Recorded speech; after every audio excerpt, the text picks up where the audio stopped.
Welcome to another episode of your most anticipated show, Starspod. Your window into the lives of young ones. Now, today, my guest is a lady who wears many hats. She's a radiographer, she's an educator in the space of tech, and she co owns a restaurant. Please welcome with me, Jane Ode. Hi, you're welcome. Hello, Debbie. Thank you so much for having me on the show. You're welcome. So, let's dive into it. Just tell me briefly about yourself. I'm a graduate of the Department of Radiography from the University of Calabar. I'm a front-end developer, a tech educator, and a co-founder.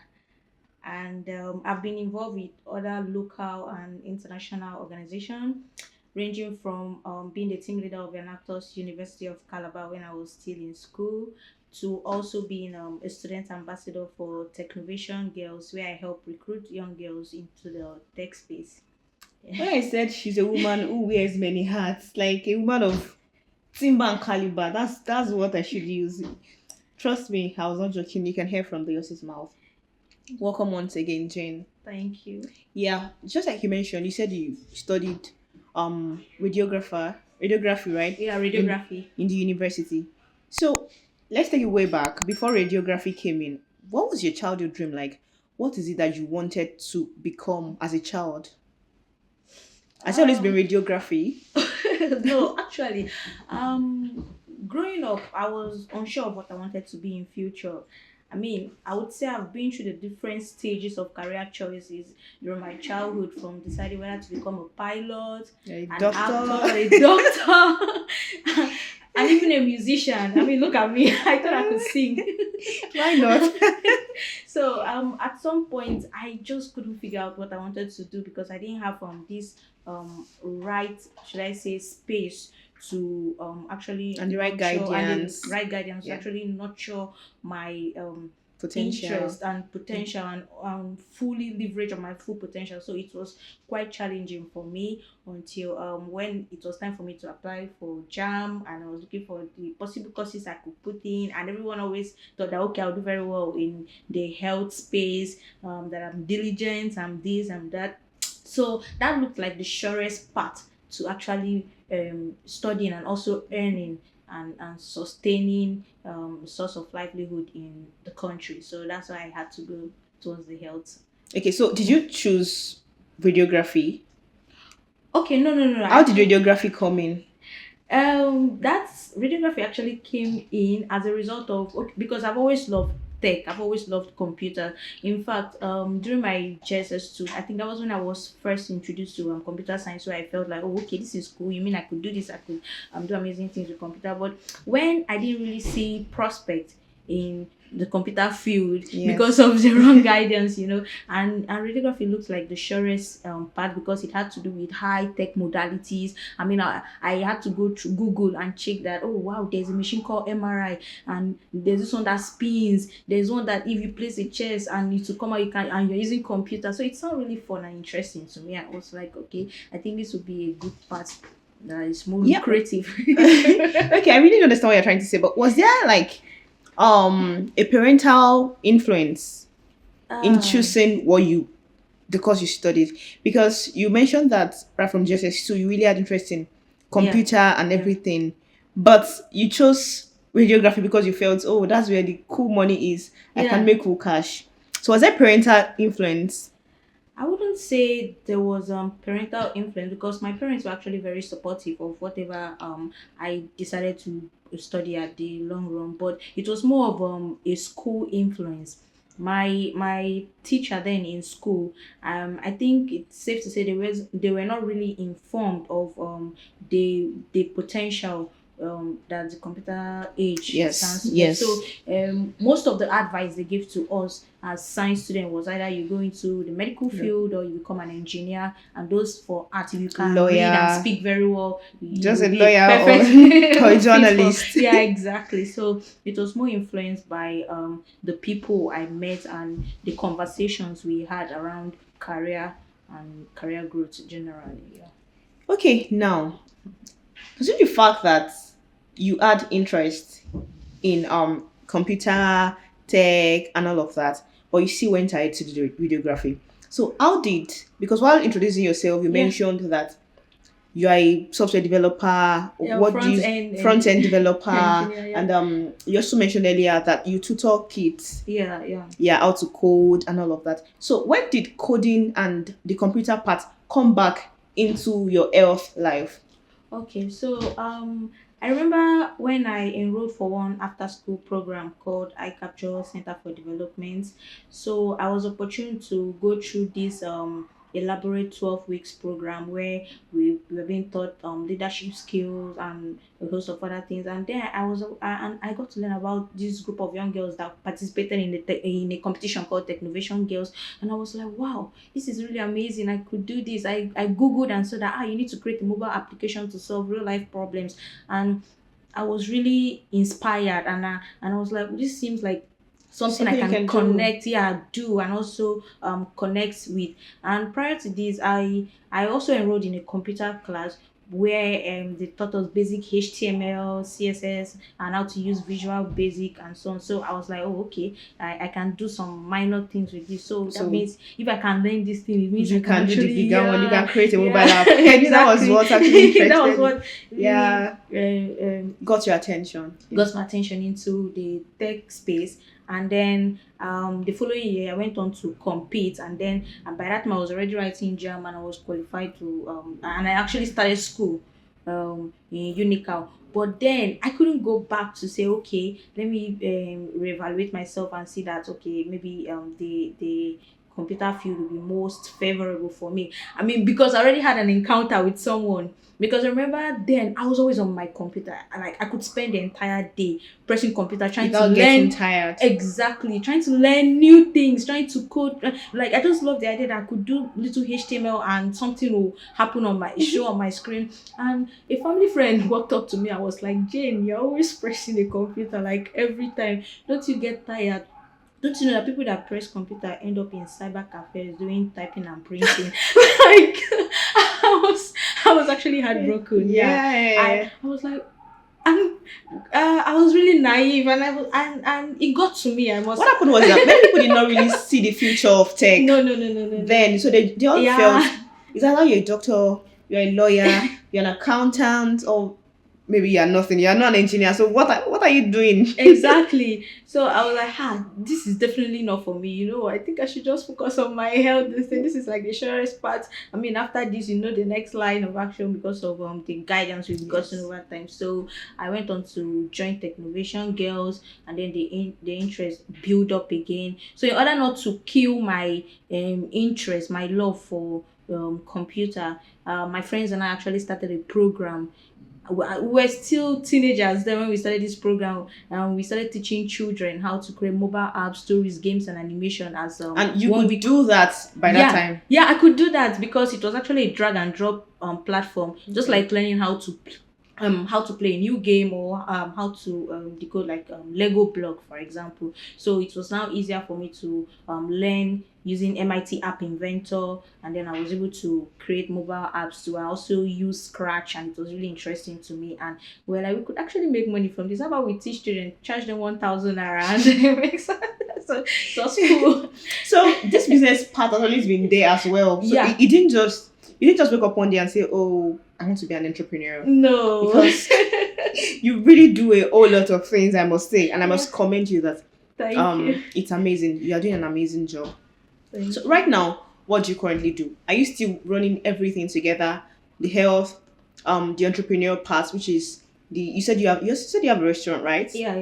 Yeah, as well as the coding part. Do you still do everything together, the three? Okay, so the beautiful thing about what I'm doing is like is that I'm not alone. So we are a team, okay? So I don't have to be present in order for things to work smoothly in our company and in the social enterprise we're currently running. For the coding bootcamp, we I had to partner with an organization at some point. So since we had venue issue, so that we can actually get to a wider audience, Yes. and then we've been doing it every year since 2017. I think the only time Wow. so it's during COVID, we actually moved online and tried to see how we teach some students online. And then after that, we've actually been doing the program every year. And last year we had the program again in August, and by that time I was already in Lagos. But yeah, the program was moving smoothly. We had parents calling in to ask what it would take for them to recruit them to enroll their And your children children. into the program. And we have a solid team behind that are trying to ensure that everything goes on well. And then for the restaurant part too, I still have a strong and dedicated team that believe in the vision, that believe in the goal, what we are trying to achieve at the end of the day. So they are working day in, day And out. are you So still like very much involved in all of this? yes, yes, yes. I'm very much involved in I'm very much involved in the day-to-day running of the business. And even though I'm currently not there, I still talk to my team on a daily basis. In fact, I had to allocate the time to ensure that I understand what's going on in the business. I have a cordial relationship with our staffs, Yes. and then we are all on the same page. We understand the goal, what we are trying to do, because it's important to begin with the end in mind. So we are all working towards that end goal. That's the How most okay, important thing. with all of things that you've mentioned, because how do you multitask? Oh well, I wouldn't say I'm multitasking, You especially have, if it's because something you enjoy doing. no, it's actually multitasking because I cannot imagine you're running a business, you own a restaurant, you teach kids how to Yeah. code. Is that like an everyday thing, or it only comes maybe in season, maybe during their holidays, Yeah, once a so year, yeah, twice a year? that's actually for the coding part. It's seasonal, so it's only during the summer break. Okay, So 1 month in the entire year. okay, So that okay. means I can actually plan myself and Yes, I structure yes. myself, yeah, ahead. And also remember, I said like we are a team, so I don't have to take everything. I may end up teaching maybe just HTML, CSS for the kids, and MIT App Inventor or Scratch, while we have other facilitators that handle other areas too. So it's like a group work, and we try as much as possible to ensure that we get even our alumni involved in the program. So people that have actually gone through the program By and alumni, what actually do you mean by alumni? Is it those that um, have? done the program. I mean, I've had students that have come back like twice for Okay, the okay. You mean program those that have before. done the program that you Yes, actually started? Because yes, I, yes, yes, yes, those yes. that have done maybe 2017, since you started Yeah, 2017, yeah. So so students from 2017, yeah, 18, kids, I know they'll be grown a and bit you by can now. connect well with The like younger the younger ones, ones, so yeah. it's easier for them to teach, and then they are enjoying every step of the whole process. Okay, now let me ask you this question because what was your motivation to start teaching kids? You know, I've heard a lot of people saying, "Oh, teaching kids can be stressful." You know, when you're in a Daunting. classroom, you're a teacher teaching them mathematics, English, and every other subject. I know how stressful it can be. Now to talk about coding, it's something they really need to understand. I can't imagine a parent paying, and it's not going to be. You can't charge them small now. After charging them that kind of amount for 1 month, and a child is just there and does not have anything to show for it. So I know how it can be. Yeah. What was that passion? What was it that brought the passion for you to teach kids? Not just to say, oh, maybe I want to teach undergraduate students, I want to teach those that are waiting to write jam and all of that. So what motivated you to start teaching kids? Okay, I would say first of all there was an idea that my team and I we had, and we asked ourselves if it's something we can implement, if it's something we could do. And I connected more with the vision because number one, I love kids, and number two, since I was already in the health space, I didn't want my tech interest and the knowledge I've already gained to just Go die to off, you waste. understand? So Yes.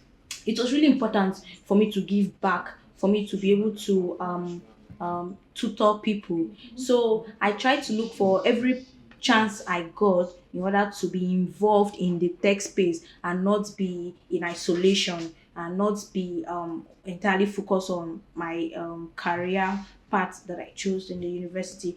So one of the ways I did that was that, like for Technovation Girls, I worked with this organization where during every season I always taught these young girls how to code too. So it was now like a part of me. It was Okay. now easier for me to teach children, and they enjoy my teaching pattern, and they were Yes. able to assimilate on most of the, should I say, difficult Part of the parts. coding. Yeah, Yes. and it was Yes. easier for them to follow on and eventually build projects. Okay, so with everything you've said about coding, it's really interesting, and maybe I should just come and enroll in your school. If you can take an adult like me, I don't mind. Now, just what are the importance of coding for a Oh, layman that is watching this show and like, oh, I like what she's been saying. I want to go into coding. I've heard about it. I think it's hard. Is this what are the importance? well, I would say, personally for me, coding teaches you how to persevere, because there may be instances where you're trying to figure out something, you're trying to figure out a line of code, or you have a bug there and you're trying to resolve the issue. But if you're not patient, if you don't know how to relate with people, communicate with people, also let people know the challenges you encounter, you may not be able to get the problem solved. So coding actually teaches one the act of problem solving. It teaches you how to communicate effectively with others. It teaches you how to collaborate, and how to persevere, and how to learn and unlearn. So that Okay. you're making it very interesting. You want me to just leave my career path and go into No, Texas? that's the beautiful thing about this whole tech career boom and the rest. You don't have to be in the tech space for you to tap into what's currently going on. For example, I'm a radiographer, but I was able to leverage on technology for social good. For example, I was able to, with my knowledge of programming, my abilities with programming, I was more, should I say, resourceful to my superiors at my place of Yes. work because Yes. of what I could offer to Things you can them. do. Yeah. So most times, any day I don't go to work, they must know that Jane is not around. Why? Because they always need someone to help them install either a new software, or someone to help them run just basic applications, or things I would say are basic, but because of my abilities, because of what They are I not know, basic to them. yeah. They can be So basic to so you. That's why it you're the now made Texas me very here. very instrumental, and I became like the Texas of radiography, which was quite interesting and fun and for me. So you don't have to be in the tech space, and because of my interest in tech, I was able to look for a way to okay, let me say I was at a better advantage for a contract job that I did, where they were actually looking for radiographer to help manage their AI powered machine to handle tuberculosis, to help screen clients for tuberculosis. So it was actually easier for me to get that role because of the previous experiences In I've had, tech. yeah, in the tech Yes. space. So it was easier for me to set up that modality and then connect the boxes and be able to make it work. And it's actually an AI model that helps dictate tuberculosis in real time.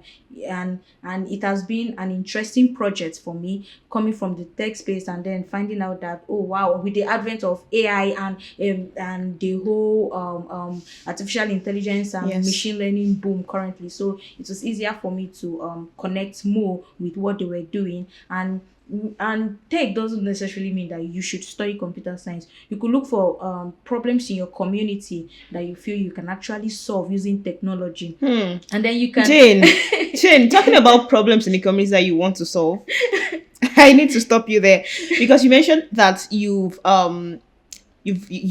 academy has been around since 2017. Yes, You've yes, had a lot yes. of students, Yeah. excuse me, and all of that. So, what is a particular? Just tell me one or two applications that you've created, and what problems were they tailored towards solving?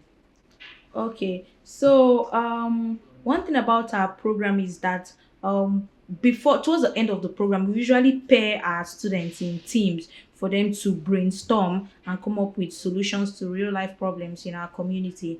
And one of such problem have been centered around trying to help the visually impaired by helping create a mobile app that will help them navigate their way around normal life activity to Wow. from connecting with people, to trying to get to the nearest bus stop. And these students actually created this thing not with a full-fledged programming language, but with something as simple as MIT App Inventor and Turntable. They were able to create that. So now imagine them trying to advance their app features into a better performing or a stable application. It's not easier for them to pick up any programming language of their choice. And I've also had students that have built things around waste management, trying to handle the any waste related issue in that community. Some have gone on to even tackle issues concerning electricity. Wow. And even in church, how to find the closest mechanic workshop. To there are a ton of solutions that they've Wow, actually that's worked really on. impressive. So where does the government come in all of this?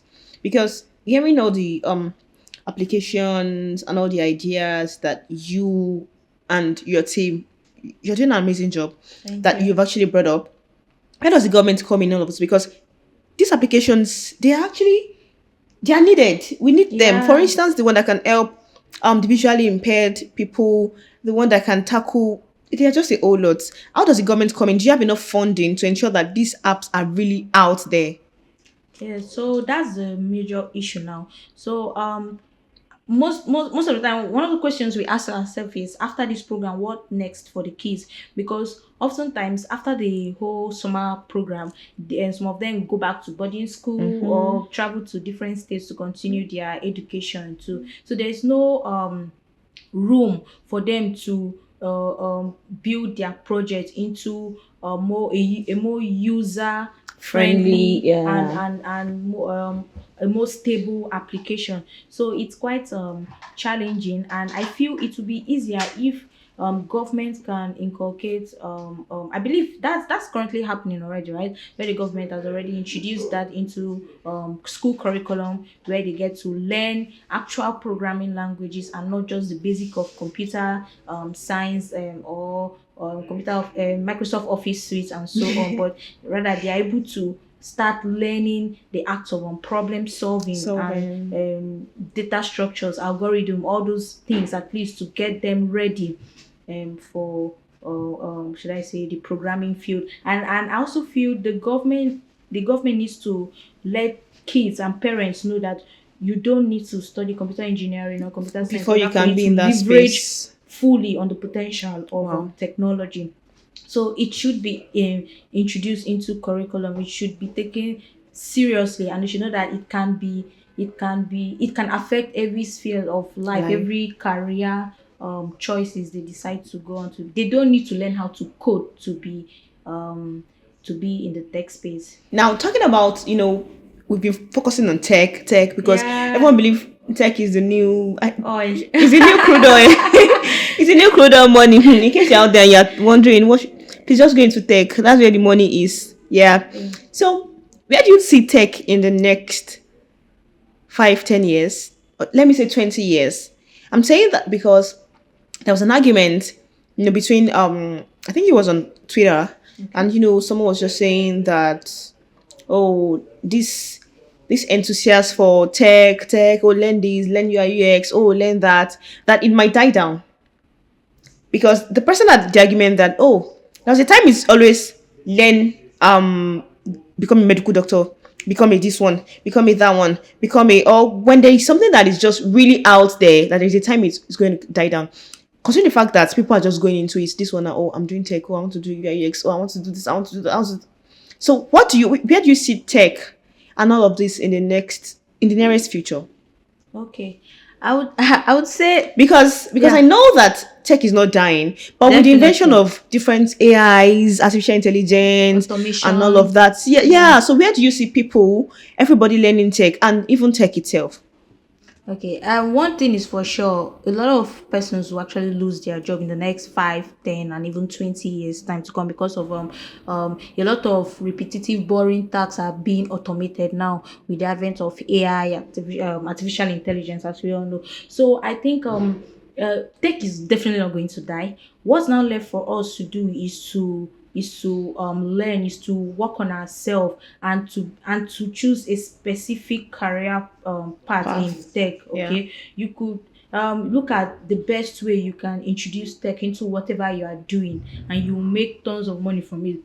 I mean, look at ChatGPT now. People are actually making money from just using the premium version, and then being able to write maybe research paper for people, or resume, or some answer some basic questions for people, and then and with their knowledge of should I say, with their knowledge of Research knowledge communication that they have skills, before. research, Yes. and they're able to do something nice, and they've created a niche for themselves, a path Yes. for themselves to actually earn good money from it too. So I think as tech is advancing, it's now left for us to also improve on ourselves, and not to go into this whole tutorial jam where you're like trying to learn almost everything. When Everything. you want to learn UI UX, you want to learn front Data end, you want to learn analysis. You data want to learn analysis. No, no, no. everything. It won't pay off to you, because for example, for me now, earlier on in my whole tech journey, I was interested in a lot of fields, from data science. I even went on to learn machine learning,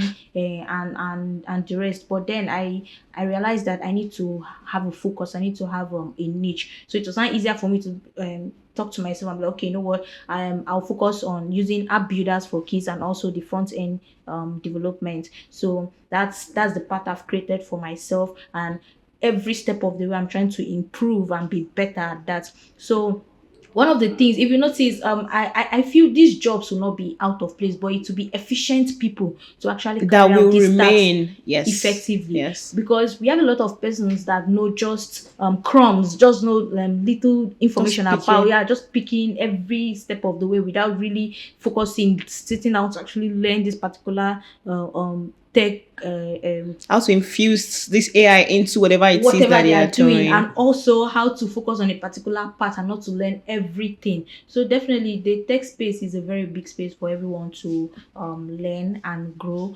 and I believe that it's not going anywhere, right? It's advancing into something magnificent in the next 10 years. It's now left for us to grow and evolve and improve into what's actually in store for us for the future. One last question for you, Jane.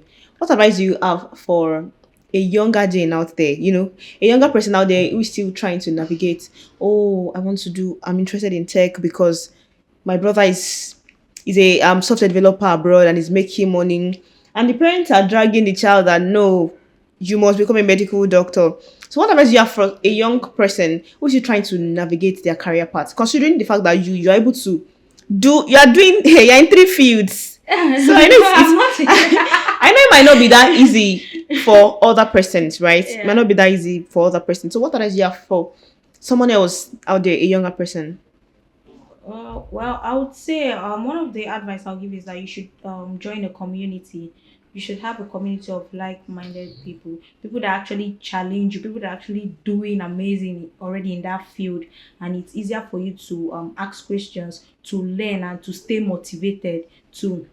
And to the younger Jane, I would say that you should let yourself to be seen. That you should let yourself to be valuably seen. You should be resourceful. You should be out there and not be ashamed or afraid of letting people know what What you you do, do. or how far you've gone with this thing. But rather, having this imposter syndrome was a very, very, very sad thing for me, because I was too. I'm actually a very shy Okay. Tell person, me about so that. The imposter yeah, syndrome so part. it was quite challenging for me, because I always felt like I didn't know enough. I always felt like, okay, this is not this is not what I'm studying in school. Why should I know so much? Why should I be good in this? So you know what, Jane, just focus on what, Radiography and just yeah, move and on. just move on. And I would say that you should not be afraid to make that huge career jump. You should not be afraid to actually take that decision. And if you really believe in yourself that, okay, this is what you want to do, and that you should go for it. And joining a community is very important. If it's possible, you can build in the open, or have some sort of a mentor, or join a mentorship program that will help you stay afloat, and also also learn, keep on learning and Learning. building, and learning and building, and collaborating with people. Hmm. It's So it's been important. awesome talking to Jane. Thank you so much for coming on the show. Yeah. It's been really, really nice talking to you. And I know there's someone out there who's thinking of, well, I want to go into the tech space. I don't know how to do it. I know you've picked maybe one or two tips from what she's doing. Or you are there, you want to just, oh, you want to go into the health field, you want to be an entrepreneur. She's someone who combines everything together. I know you've been able to pick, even if it's just one little thing and how to multitask. I know you've been able to do that. So, in light of this, don't forget to follow the gist for more content, for more educative and entertaining content like this. Like, share, and subscribe. And lastly, drop your comments in the comment section. Drop a comment. Let me know what you feel about the show. Let me know what you feel about this topic. Thank you so much. Bye. That's it.